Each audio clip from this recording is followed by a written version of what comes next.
Just awesome. নমস্কার বন্ধুরা, রূপসা রান্নাঘরের নতুন একটা ভিডিওতে আপনাদের স্বাগত। আজকে দেখাবো দারুণ স্বাদের একটা রেসিপি।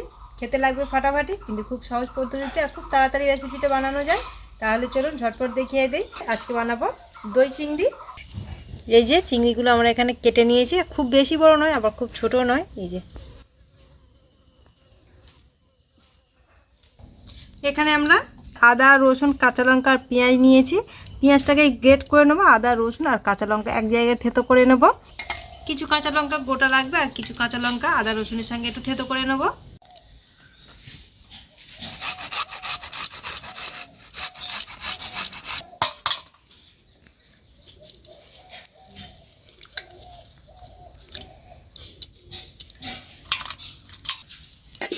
চার টুকরো আদা, অল্প কিছু রসুন আর 3টে কাঁচা লঙ্কা এইবারে একসাথে থেতো করে নেব। প্রথমে চিংড়ির মধ্যে নুন আর গোলমরিচ দিয়ে একটু মিশিয়ে রেখে দেবো কিছুক্ষণের জন্য। দিয়ে দেবো অল্প একটু গোলমরিচ গুঁড়ো, দিয়ে দেবো নুন,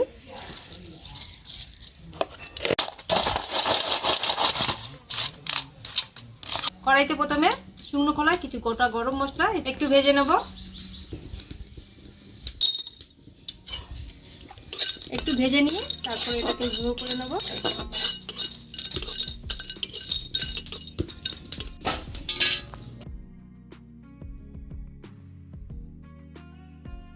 এইবারে কড়াইতে তেল দিয়ে দেবো, চিংড়িগুলো একটু ভেজে নেব আর যে গরম মশলাটা ভেজে নিয়েছিলাম ওটা একটু গুঁড়ো করে নেব।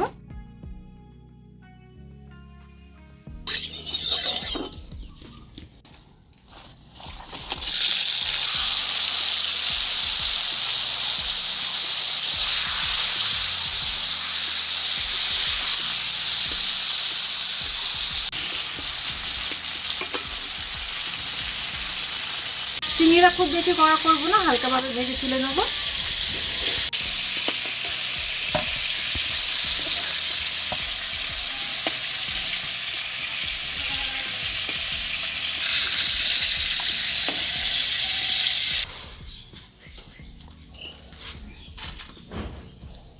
চিংড়ি ভাজা তেলের মধ্যে আরও একটু তেল দিয়েছি। তেলের মধ্যে দিয়ে দিচ্ছি অল্প একটু জিরে আর তেজপাতা। এইবারে এর মধ্যে দিয়ে দেবো পেঁয়াজ পেস্ট, পেঁয়াজ,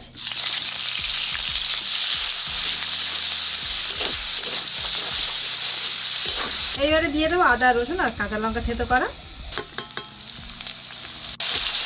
এবারে একসাথে একটু ভেজে নেব।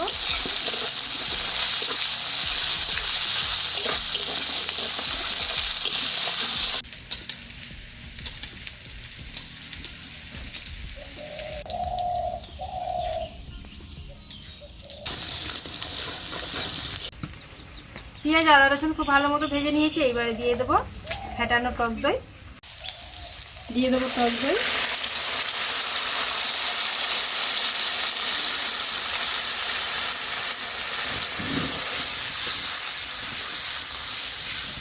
আমরা এখানে 500 চিংড়ি 250 টক দই দিয়েছি।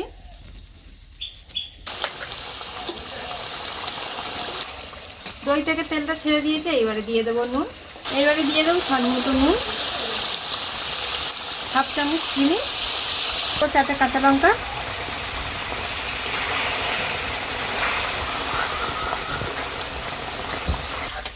এইবারে এই মশলার মধ্যে দিয়ে দেবো চিংড়ি। চিংড়ি আর মশলা খুব ভালো করে মিশিয়ে নিয়ে এটাকে 5 মিনিট খুব ভালোভাবে সেদ্ধ করে নেব। চিংড়িগুলো যাতে সেদ্ধ হয়ে যায়।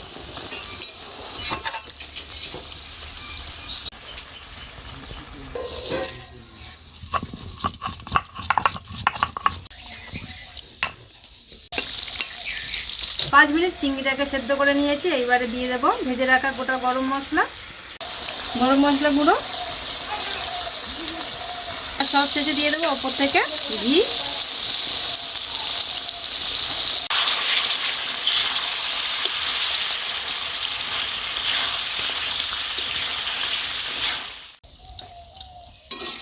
আমাদের দই চিংড়ি রেডি হয়ে গেছে।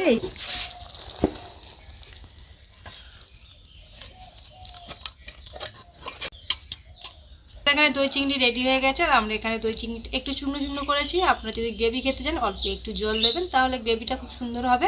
আর আমরা এখানে ড্রাই করেছি একটু। আর দই চিংড়ি এইভাবে বানালে খেতে ফাটাফাটি লাগে, খুব কম মশলা লাগে, বেশি মশলা লাগে না। আর ভিডিওটা কেমন লাগলো অবশ্যই কমেন্ট করে জানাবেন, আর ভালো লাগলে লাইক সাবস্ক্রাইব করে দেবেন।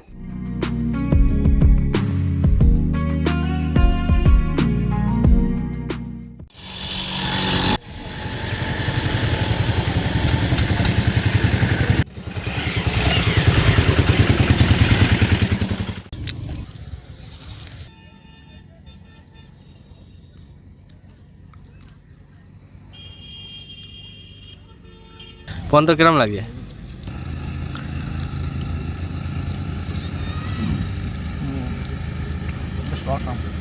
ভালো হয়েছে, খুব সুন্দর হয়েছে। তোর কিরম লেগেছে সেটা? ভালো, অন্যরকম লাগছে, সুন্দর, টেস্টি আছে, ভালো।